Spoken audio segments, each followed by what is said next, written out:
Yeah. Yeah, hi Liz, thank you so much for joining me here on Warrior Princess Yoga Live today. My pleasure. Thank you for having me. And well, everybody's joining right now. We're going to have a short chat about office yoga, what it can do, what it is about. And then both of us, we prepared a couple of exercises for you to just join in or save the recording and do it in the office tomorrow.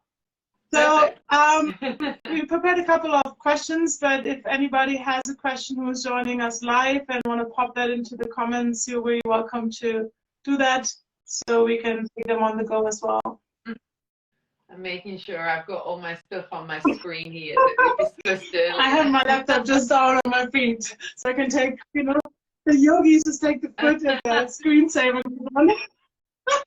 I know, yeah, bare feet, of course, you know, that's how it is, always, in the office or you know, not. I joke sometimes, but I think there's a lot of truth to it, that one of the perks of being a yoga teacher is that I don't have to wear shoes and socks. I don't like socks.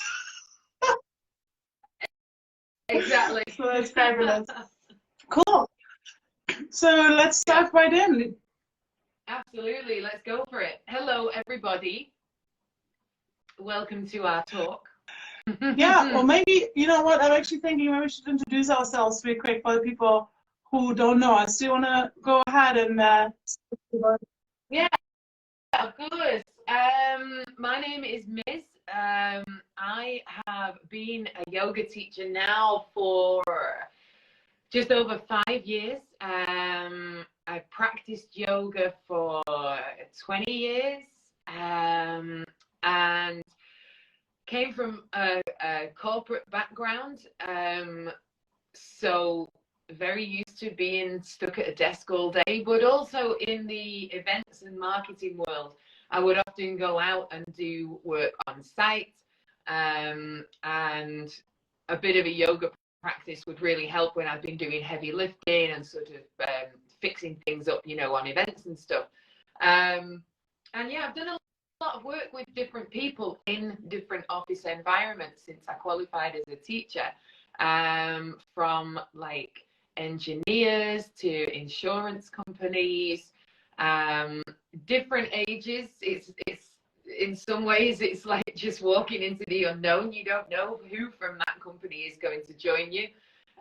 Young people, old people, men, women, absolutely everything. People who were cricketers, marathon runners, people who have never done a bit of fitness in their entire life. So lots of experience, lots of experiences, lots of different things that you face when you're teaching office yoga.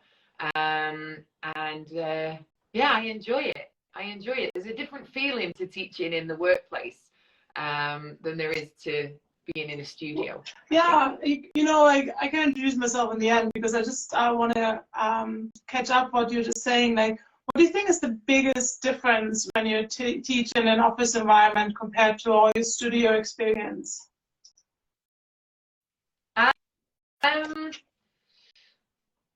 Oh, the biggest difference. Wow. On a functional level, you don't have all the equipment available. So sometimes you've got to be a little inventive. It depends. I worked for a big engineering company who had a full gym and fitness fit out. So we had absolutely everything. I've worked with other places who just want like a half an hour little thing to remove people from their desks, where you go and sit in the conference room and do much more simpler things that require no equipment whatsoever. So on a functional level, I think on an emotional level, it feels like, in a way, when you're in an office, you've got a captive audience. And not that you don't have in the studio, but sometimes in the studio, people just get used to drifting in, getting their fix, disappearing. And there seems to be sometimes a slightly different mindset. My cat to talk to us.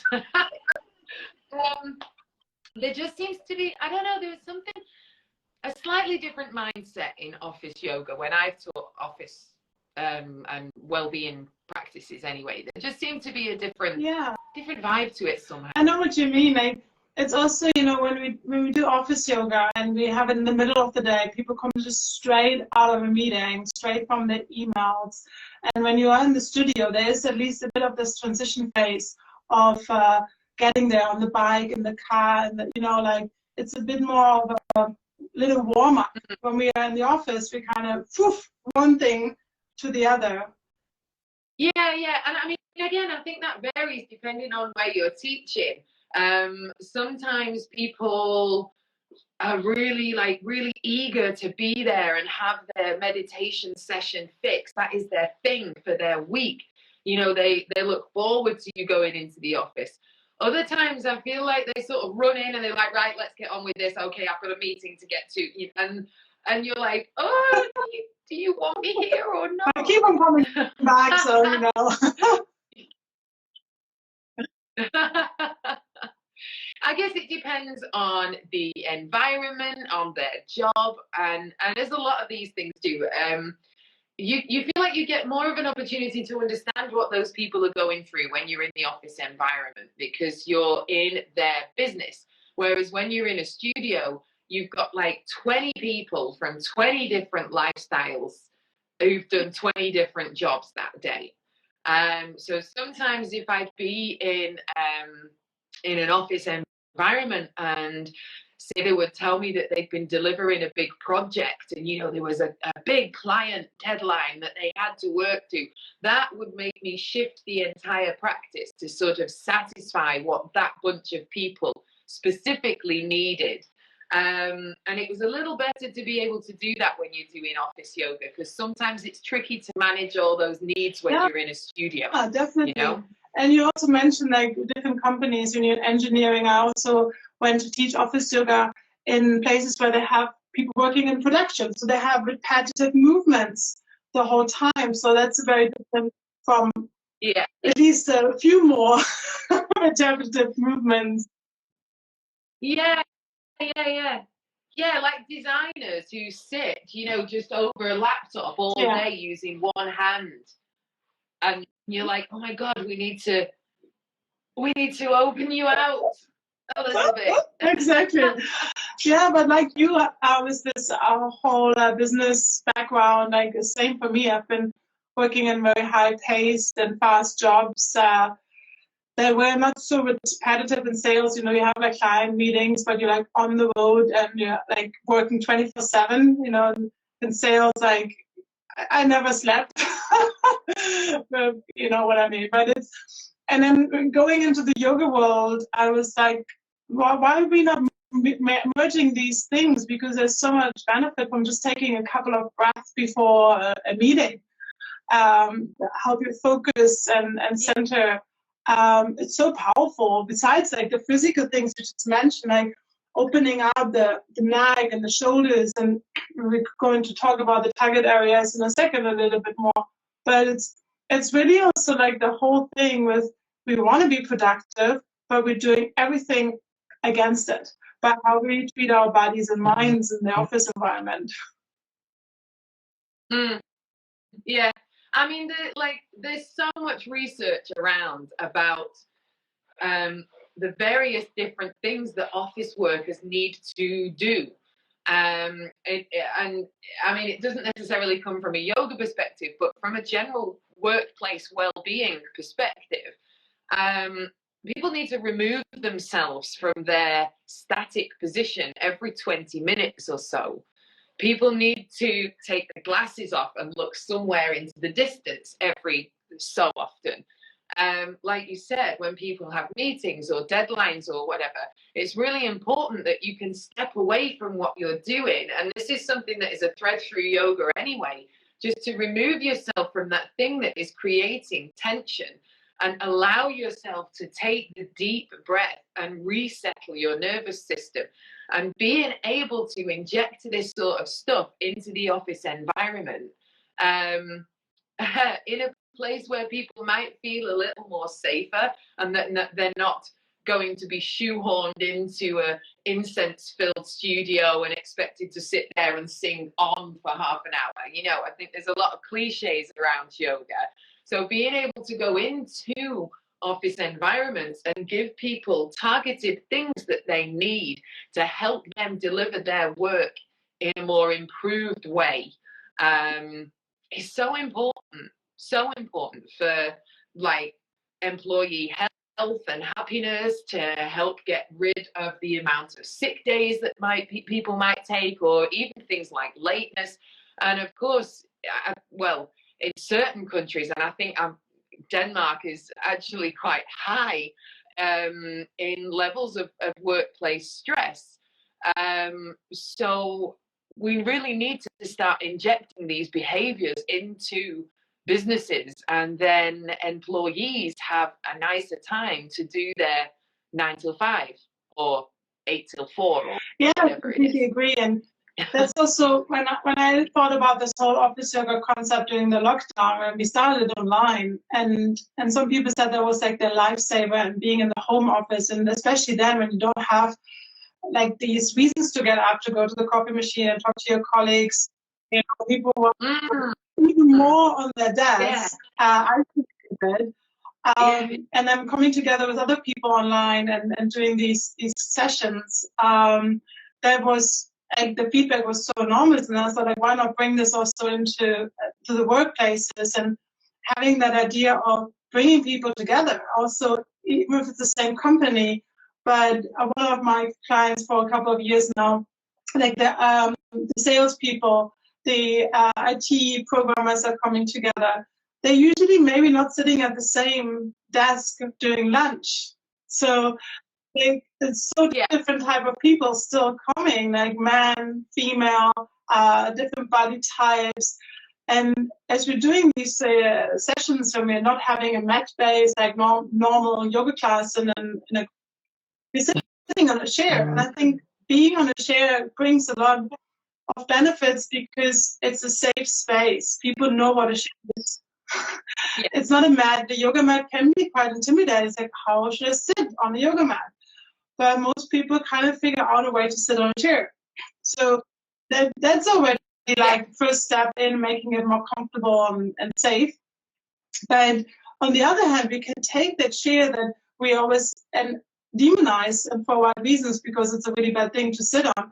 But unfortunately, a lot of people don't get around it. So how can we train them to sit better when they have to sit?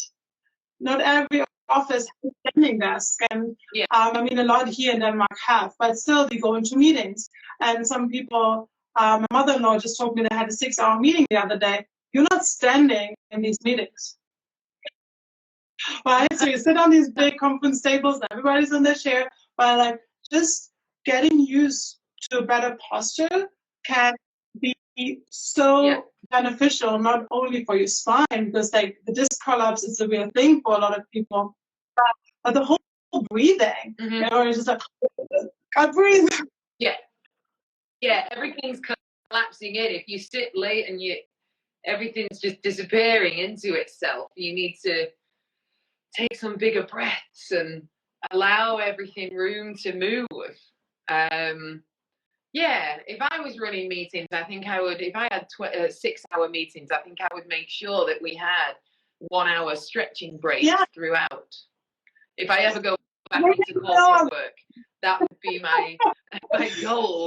Well, you know, I'm also pitching these ideas to management and say, like, I think managers should be more trained in these things. And, you know, simple breathing exercises, simple, the spine health, the part I'm going to show in a moment, like inspire the teams to say, okay, we take a 5-minute breathing moment, and normalizing these things into the office space. Because how many times have you sat in a meeting and someone brings coffee and someone brings biscuits, and an hour into Brian's presentation, you're just sat there in your chair with a biscuit just going. I know. Brian might have some amazing stuff to say, but, you know, the environment isn't conducive to keeping people's attention. And like you said, sometimes managers and people who are in a position where they are presenting work should be kind of trained to build things into these days, into these focus days, that are going to keep people's attention a little bit more switched on. And sometimes the word yoga puts people off, but there's many different practices around that just stimulate your brain and open up your eyes. And like I mentioned earlier, even these simple things of just removing your glasses and looking out of the window at something that is in the far distance a few times, that just completely resets your eyes and your brain. Definitely. So, but, going back to the eyes, like when we do office yoga, I often incorporate some eye exercises or something for the jaw as well. These common things, the attention that's all connected. And when we think about yoga, we think about like, okay, we're doing a downward facing dog on the mat, but these eye exercises are nothing new. We've always been taking care of our eyes, also in older yoga scriptures, and just seeing the body as a whole, not just like, okay, my legs are strong from running, do my push-ups, but what about the eye side muscle? What about the diaphragm? How much can we train our main breathing muscle? Open the space to open around that it can actually do its work.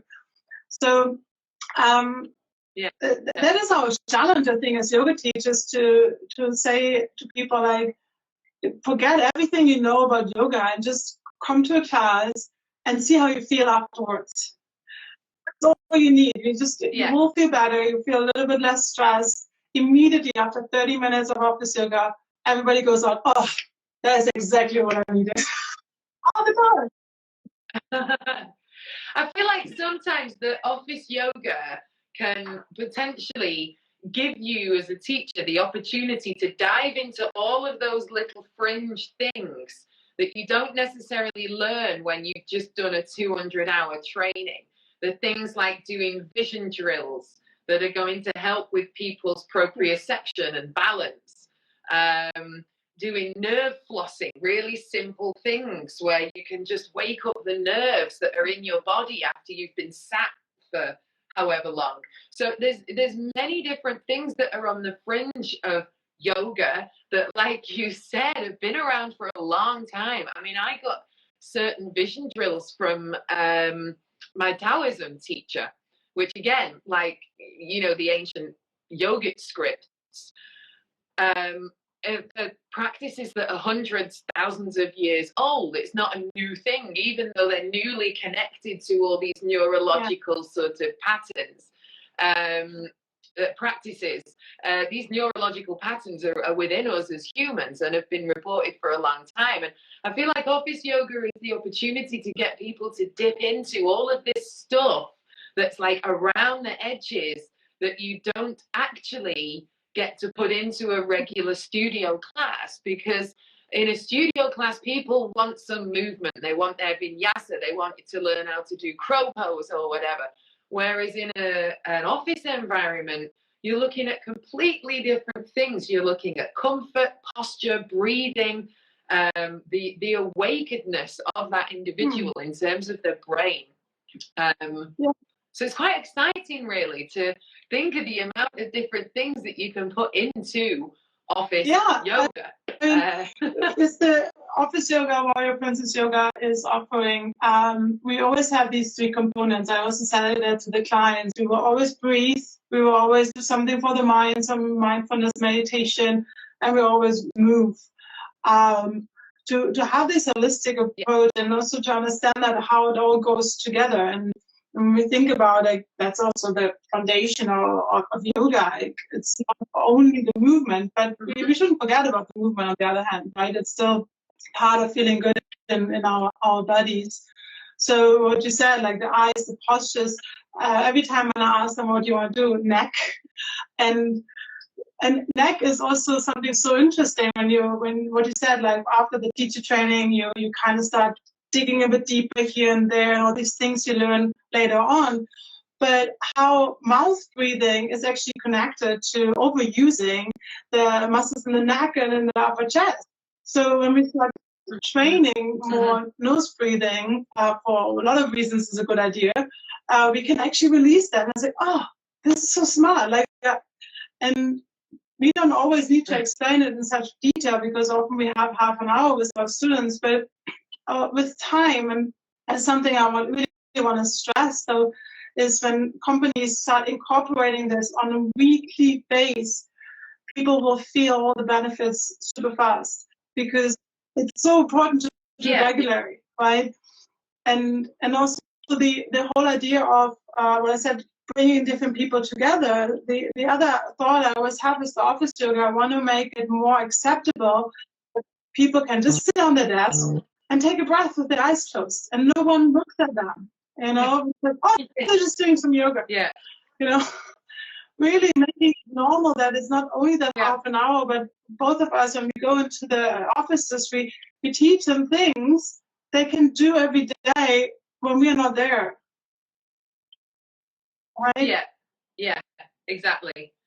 I mean, I remember I had this wonderful bunch of guys that I used to teach when I lived in Leeds, and they were engineering designers, older guys, all 50s, nudging retirement, and they had spent their lives working in engineering design, and we started the contract.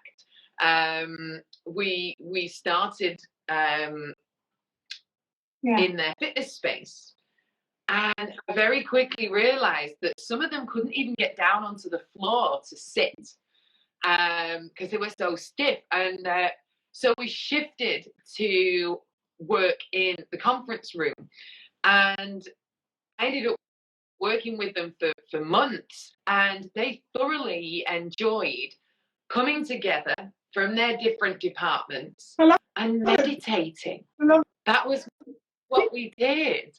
And I had this group of like 10 engineering guys from this huge company.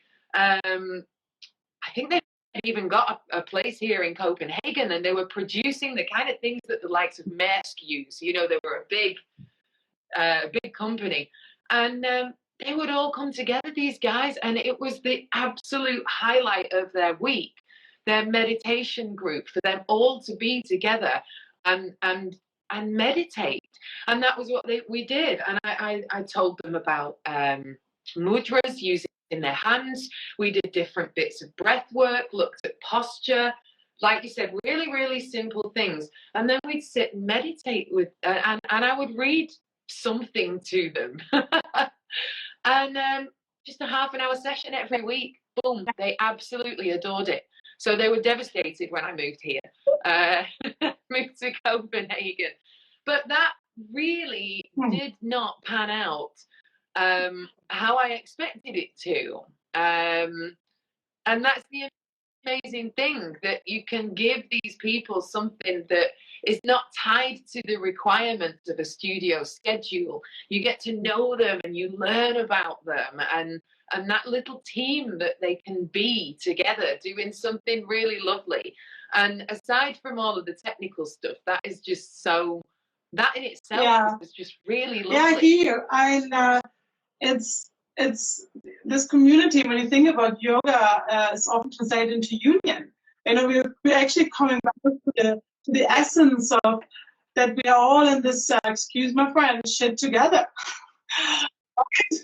So and we can all help each other because our nervous systems, they actually can read each other. So when I come into that room and I'm already like chilled out and did my grounding before I give a class, like just being there with them, their nervous system will pick up. And then every person who comes to the office yoga and helps their own nervous system to be better regulated, going back into their office will benefit these people without them knowing. So this ripple effect of like knowing that we're not only totally. All of these guys that are meditating together are sending all those little calm energies out into the rest of their space. And I mean, I still to this day have no idea which ones of them were managers, department leads, maybe even a director of the company. I have absolutely no clue whatsoever. But can you imagine that trickle down effect that is having on those people, subsequently conducting their meetings in the afternoon after they sat with me for half an hour, you know. And then going home to their families, you know, I'm also, I put a question on for us, like, what's a good time to do these sessions? You know, there are different arguments of doing it in the morning. I had a big, what are they doing, like jewelry and what is it called, like plates and stuff, designer here in Copenhagen. We did it in the morning, so to start the day off right, you know, like, because people run from their home with their families, the kids, and to the traffic, and then they're already when they arrive. Yeah.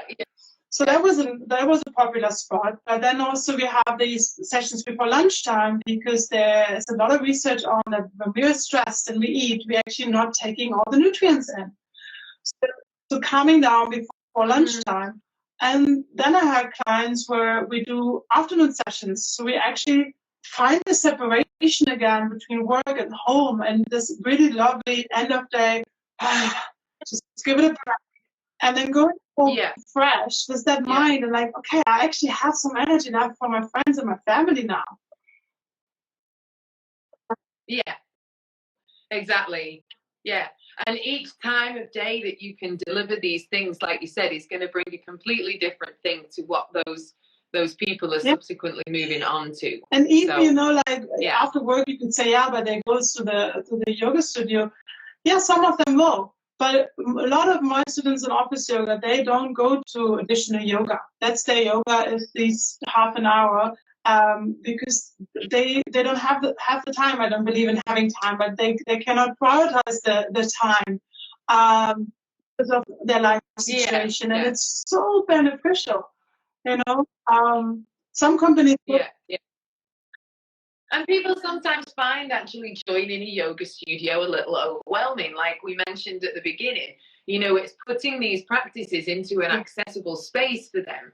And sometimes yoga studios are really inaccessible places to be.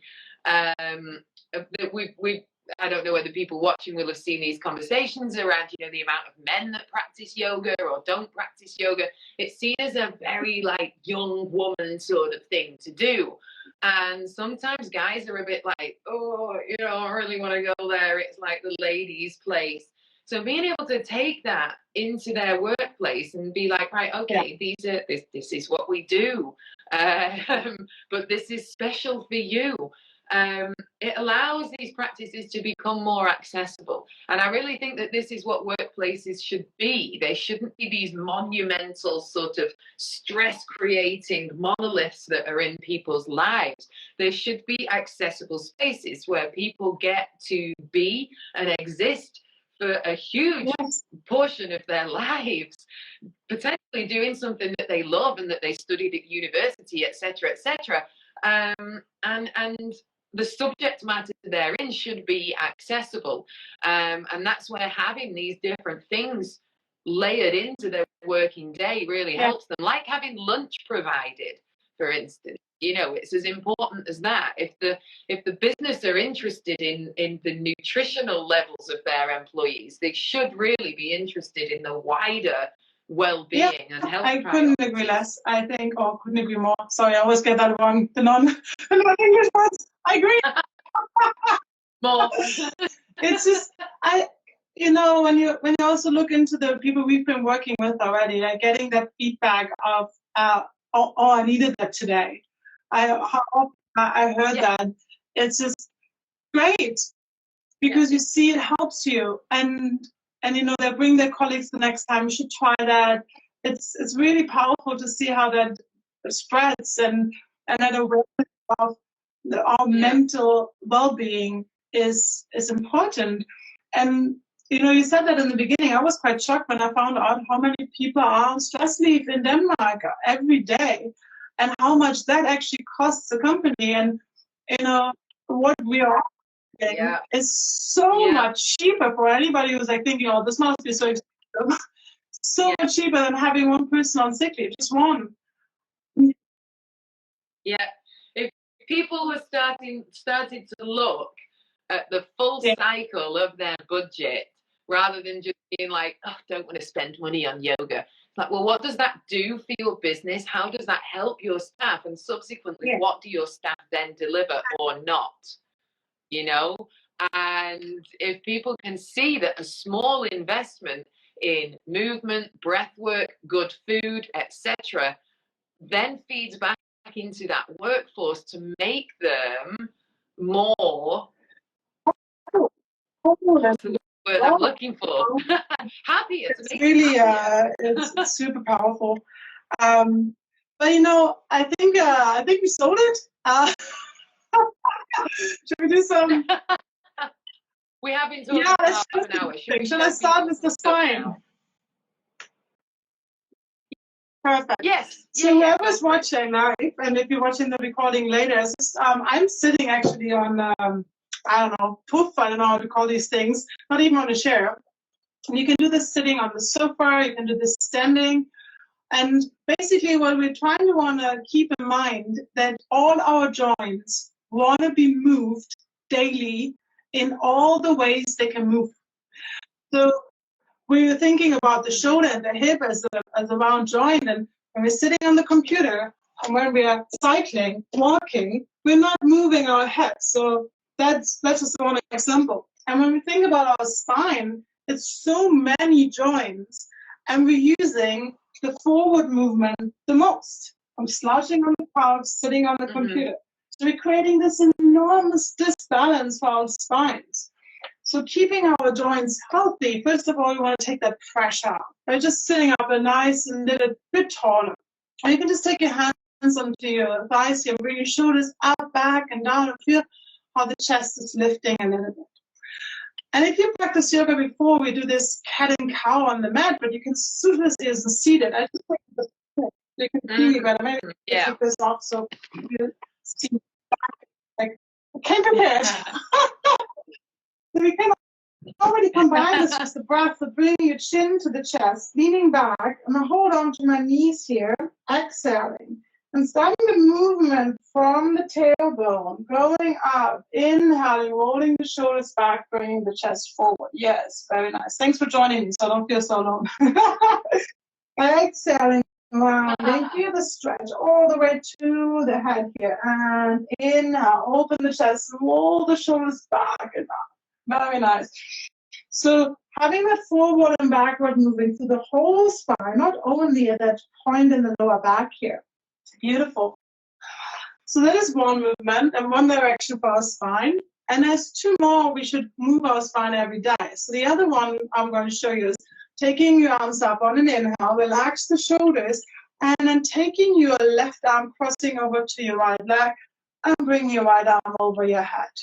Just a nice little side bend here. Checking in with your neck. So for some of us, it might feel nicer to look down or forward, just wherever you feel comfortable. And feel that side body opening, bringing your breath into the rib cage.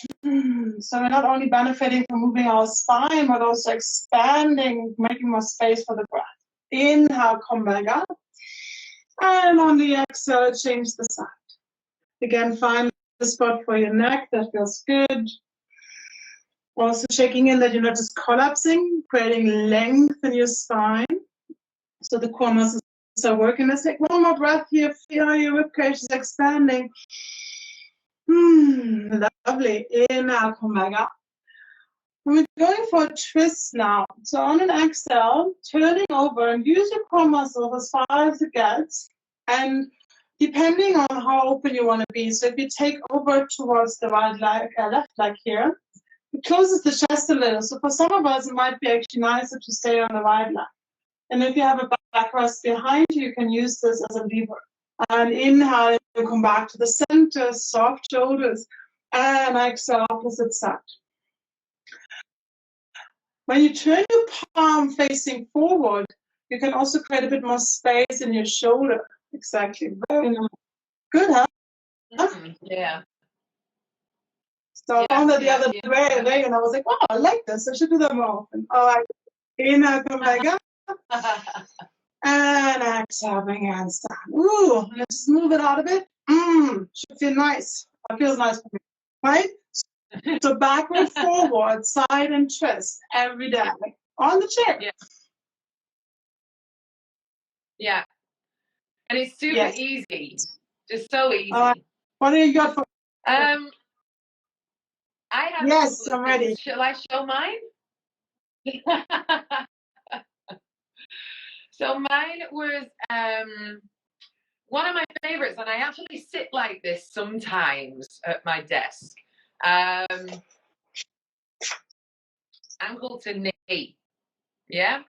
And we have lots of little, just at the side of our hip here. So not the front of the hip, not the back. At the side here, you can feel them sometimes when you sort of lift your knee up. These tiny little connections here. And sometimes when we're sat on a chair all day, they just become cramped in the same way that you're saying, like, these shoulders can from being totally rolled in. All of this space here becomes cramped. The hips become cramped. So without having to get up, you can just pick up your leg, bring your ankle onto your knee. You don't have to be super flexible. Your knee could be right up in the air. That is where your range of motion is. It's fine. And use your hand to gently press on the thigh, not on the knee, onto your thigh. And again, I like to just lean slightly away so I can feel all these little spaces that are tucked down here, just starting to open out a little bit. Ever so slightly. This is one of my favorite things to do in a studio as well. We can also do this shake down on the ground. And again, come back up to center. Let that foot go down. Let's do the other side to balance it out. You can hold the foot if that makes it easier for you. Hand not on the knee, into the thigh bone. Yeah. And gently press that thigh open and slightly lean away from it.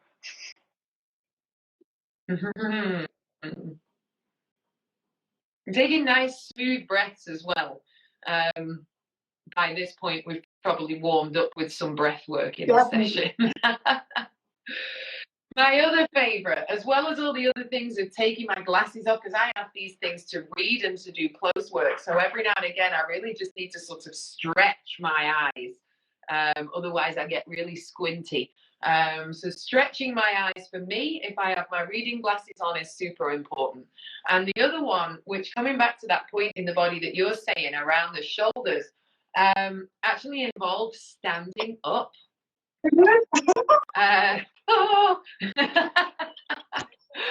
So you can do it with the back of the chair. I'm going to do it with the desk just because there's more space. Standing up by your desk, bringing your fingertips to your desk and just stepping away from the desk so you stretch out your arms. And this is effectively like your office yoga downward dog. And you can let your head drop between your arms. Make sure that your fingers aren't going to slip off your desk. So you want fingers and thumbs and knuckles on the desk. And then letting the head drop between the arms. Okay? Because you've got your feet planted flat on the ground, it's also going to help stretch out the back of your legs as well. And you can get that same feeling as you do in a downward dog, that you're lifting your bum up into the air. So as you're in that folded position down the back of the legs, you're getting a really nice stretch as those arms are out in front of you and stretching out those legs that have been cramped because we sit with the leg in this position. So that's helping us straighten it out. And that is one of my real favorites. I actually do that on my kitchen surface in the morning when I wake up. I feel already the change. There's like 5 different moves we've just been doing. How much more open and good it feels. How is the comment here? My friend Ida. It's like she likes to do these movements as well in the middle. Yeah. Keep it up. Nice. Keep it up. Ida. Amazing. Well, I think that let's wrap it up for today. So if anybody's interested in learning more about office yoga, just drop us a line. We can do these sessions online and in person, and we're really happy to discuss what are the needs of your employees, your team. You know, it's really personalized, and I think that makes also the big difference between like a YouTube video or a live session that's actually made specifically for your group of people and their requirements. So Yeah, definitely. That's the difference. Getting to know the people that are there and putting something together that is perfect for them and perfect for their working day. You're just not going to get that. And it's just really, you know, I think one session that's enough to sell it for everyone, because the effects are immediate and the long-term effects are even greater. So don't hesitate to reach out to us. And thanks for everyone who was here live, watching the recording. Yeah. Thank you guys, and thank you, Miss, so much for your time. And I see you. Thank you. Okay.